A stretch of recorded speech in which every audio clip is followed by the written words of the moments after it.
Welcome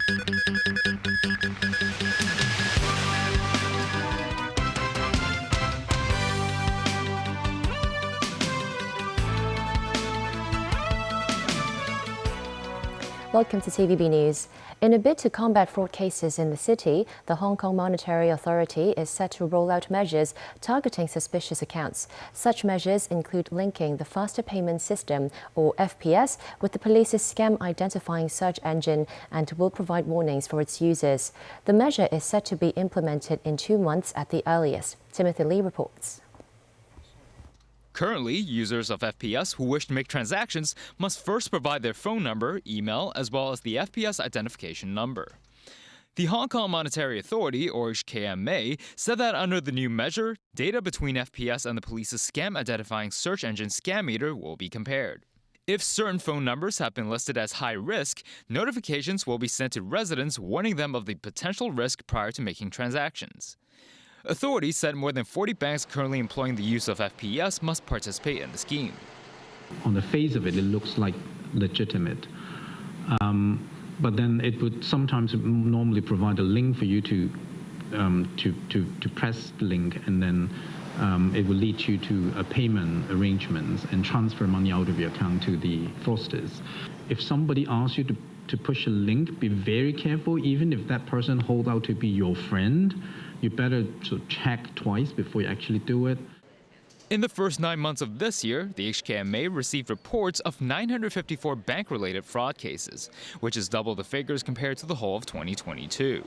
Around 70% of such cases involved credit card transactions, while the rest are primarily related to remittances and bank loans. Authorities noted while this is a slowdown of the rising trend of fraud cases, it is an issue that is still required to be tackled. Some of the measures set to be introduced include the expansion of a platform that shares suspicious accounts between banks to now include personal accounts. Timothy Lee, TVB News.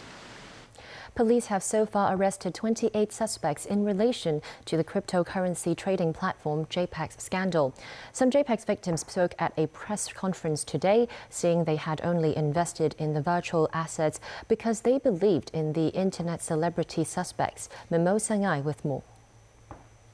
Over 2,500 reports related to the JPAC fraud scandal have been filed to police, involving $1.57 billion. $140 million worth of assets have been frozen by police. 28 people have been arrested. Among them are internet celebrities such as Joseph Lam, also known as Lam Chok, and Chen Wai-yi or Chen Yi. Lawmaker Johnny Ng, who has been assisting JPAC's victims, held a press conference this afternoon. After collecting the information of 149 investors, it was found most people transferred funds via the virtual asset platform CoinGuru. Hongcoin and Coiner were the next most popular. Some investors said they had taken investment courses before buying cryptocurrency, with the classes being held at Joseph Lam's office and the education center of CryptoPod.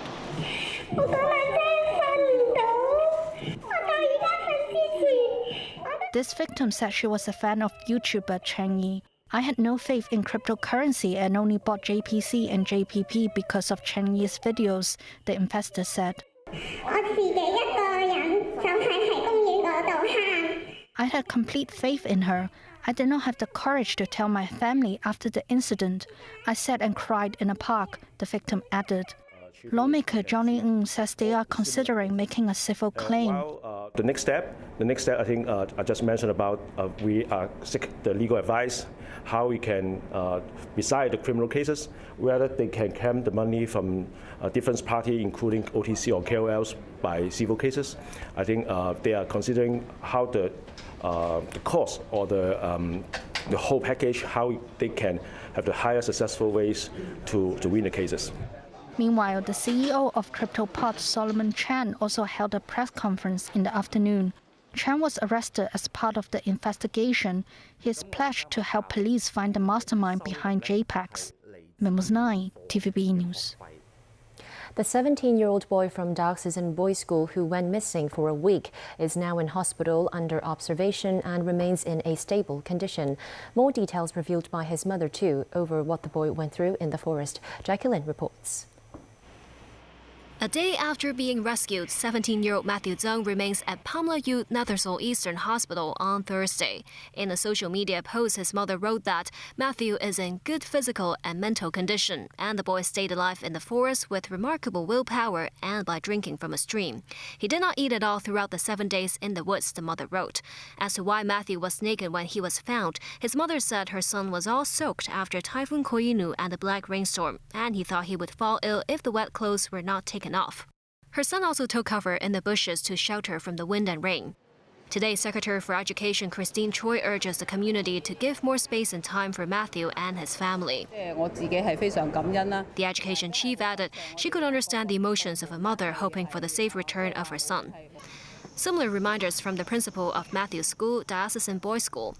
In a letter sent to parents, the headmaster Ronnie Chang appealed to school members to refrain from making speculative comments. He says students can seek support from the school's social worker or clinical psychologist if the need arises. The Fire Services Department also reviewed how they located Matthew. In the radio program, Senior Station Officer Chung Tin-yu said they targeted abandoned houses and places covered by foliage or near seasonal streams where the boy can seek shelter.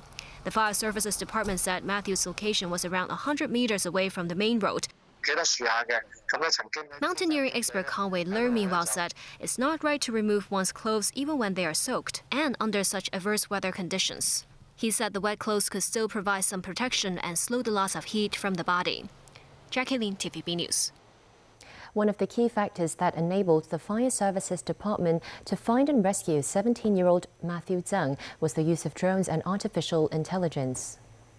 Through the analysis of over 10,000 images, the technology reduced the range of the search area and increased the chance of finding the boy. The tech utilized AI to target objects resembling the shape of humans. It also analyzed geographical data to find areas where the missing individual recently stayed. As part of the operation to rescue Zheng, the drone took around 1,500 photos within the area of 1 square kilometer. The search and rescue system was first used earlier this year. U.S. President Joe Biden says the weekend attack by Hamas on Israel was the deadliest against Jews since the Holocaust. This attack was a campaign of pure cruelty. Not just hate, but pure cruelty against the Jewish people. And I would argue it's the deadliest day for Jews since the Holocaust. And already we're surging additional military assistance to the Israeli Defense Force, including ammunition, interceptors to replenish the Iron Dome, and we've moved the U.S. carrier fleet to the Eastern Mediterranean, and we're sending more fighter jets there in that region. Biden made the remarks while speaking with Jewish leaders. The White House said the number of U.S. citizens killed during the Hamas-Israel war had risen to 22, with at least 17 missing. Israeli forces are massing near the border with Gaza, which could mean an impending ground attack. A ground offensive in Gaza would be the first since the 2014 war and would likely bring heavy casualties on both sides in brutal house-to-house fighting. This report from NBC. Israeli troops were caught off guard by Hamas's surprise terror attack. Now they're taking the initiative. Israeli forces are streaming south and digging in to target the Hamas-run Gaza Strip with artillery, tanks, and soldiers. The ground offensive could start at any time. For the last 5 days, Israel has been bombing Gaza to weaken Hamas and has cut off the power and water. Israel's defense minister promises what's coming next will reshape Gaza forever. We will reach all places, he says. Hamas wanted to change the situation. It will change back 180 degrees, and they will regret this moment. As the military buildup picks up pace, Israel has declared the entire area around Gaza a military zone. Israel has brought in enough tanks and armor for a full-scale ground war and is now mobilizing the more than 360,000 reservists called up for national service. A new phase of this conflict is about to begin, and there will be many casualties. For Israeli troops, the risks are high. Hamas planned for Saturday's murderous rampage into Israel for a year. its gunmen showing a level of training and savagery that shocked Israel and the world. New footage shows Hamas gunmen paragliding into that music festival on Saturday morning. Hamas is also prepared for Israel's ground invasion and says it welcomes it. Hamas has a network of tunnels and booby traps and knows the ground far better than Israel. For the 2 million civilians in Gaza, the risks are even higher. Gaza is one of the most densely populated areas on Earth. Street-to-street fighting could kill thousands. And Hamas is also holding an estimated 150 hostages there.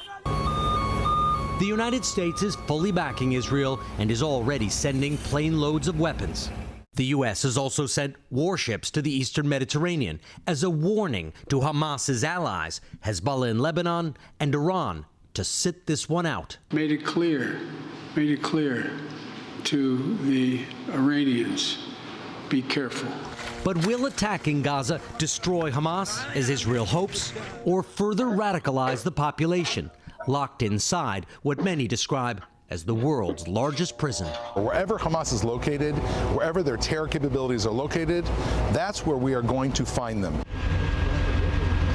Israel says it has no choice but to go in, that no nation could accept terrorists next door, willing to slaughter women and children and take hostages as human shields.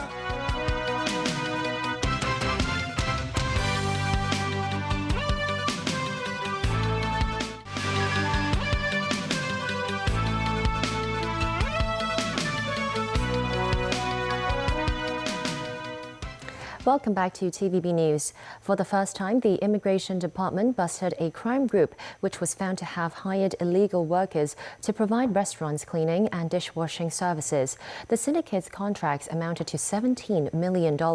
More than 30 people have been arrested. Jacqueline reports. Among those arrested was a 25-year-old alleged core member of the syndicate, taken away from his apartment in Yau Chi Wan. The case came to light during probes by the Immigration Department into illegal employment in the city earlier this year. Officers found the restaurant signed contracts that outsourced cleaning work to another company, which raised red flags. After months of investigations, the Immigration Department uncovered a syndicate which hired a big group of Indonesian illegal workers to take up dishwashing work. The workers could also receive commission fees for each successful referral made for a new hire of their fellow countrymen or friends. The group would charge each restaurant $20,000 to $50,000 in service fees. Having been in operation for half a year, the company provided services for more than 50 eateries and collected more than $17 million. The company only paid each illegal worker $300 to $500 a day. In the 3-day operation starting Tuesday, the Immigration Department rounded up 5 suspects aged between 25 and 64, including the alleged ringleader. 2 suspects are mainland residents. Also apprehended were 20 other illegal laborers, including 15 Indonesians and 5 mainland Chinese. 2 of them hold a government-issued reconnaissance form, commonly known as going out passes, which means they are not allowed to work in Hong Kong. The Immigration Department spokesman said there was a clear division of roles from the management of finances by the leader to the job allocation of legal workers. At least 8 restaurant managers were also arrested. Authorities are not ruling out more arrests and urge restaurant managers to be more proactive when checking their contract workers' identity documents. Jacqueline, TVB News. Sources say local budget airline Hong Kong Express will not receive tour group passengers starting from next month. About 100 tour group travelers are expected to be affected. Mimosa Ngai reports. The budget airline, Hong Kong Express, which is owned by Cathay Pacific Airways, will stop flying tour groups from November. They say the company needs to review its services and strategies to meet new market demands. The airline says it remains in partnerships with major travel agencies. Executive Director of WWPKG Travel Agency Yun Zhenling said he does not understand the decision. The airline can provide us with fewer seats if there are many independent passengers on a flight, he said. He says he has never heard of an airline refusing to take tour groups. The low-cost carrier operates exclusive flights to destinations including Kagoshima in Japan and Busan in South Korea. Fanny Yuan, Executive Office of the Travel Industry Council, said Hong Kong Express decision creates difficulties for the operation of some local travel agencies. She hopes it will be temporary. Memos 9, TVB News. In the United States, Republicans have selected House Majority Leader Steve Scalise to potentially be the new Speaker of the House. There could be a vote of the full House on Thursday. David Garrett reports. There could be light at the end of the tunnel. US politicians are closer to finding a new House Speaker. Republicans headed to a vote for either Donald Trump's pick Jim Jordan or Louisiana Congressman Steve Scalise. Some weren't giving much away. Is your intent still to support Jordan on the floor? This elevator's going very slow. Scalise beat Jordan in a vote behind closed doors, 113-299. Scalise now needs to get the whole party behind him so he can get the 217 majority on the floor.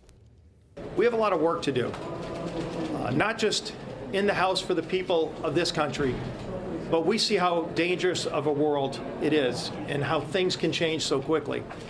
We need to make sure we're sending a message to people all throughout the world that the House is open and doing the people's business. Scalise must convince virtually all Republicans to back him. Bear in mind, 99 wanted Jordan. Even if as few as 5 Republicans do not back Scalise, he would fail to get the 217 needed for a majority. There is a call for the GOP to rally behind him. I'm excited for him. Can't wait to go vote for Steve Scalise. Absolutely. Long live Speaker Scalise. I voted for Jordan, but with Scalise won outright, I'll vote for Scalise. It's time to have a speaker. Can Scalise lock down all the votes he needs and get the gavel and take over from stand-in Speaker Patrick Mahenry? This Republican thinks he can't. I think there's at least 20 now. At least 20 that won't vote for him on the floor. That's my guess. Some Republicans think Kevin McCarthy could mount a comeback. He was ousted by hardliners last week after getting the job only 9 months ago. David Garrett, TVB News. Thai Prime Minister Srettha Thavisin said that Malaysia's national car maker Proton and its Chinese partner Geely may set up a manufacturing plant in Thailand. Srettha said after talks with Malaysian Prime Minister Anwar Ibrahim that the two sides would meet to decide the next step and move forward quickly. Geely holds a 49.9% stake in Proton, which is owned by Malaysian DRB Haicom Berhad. Srettha is on a regional tour to attract investment to Thailand. That's the news. Thanks for watching.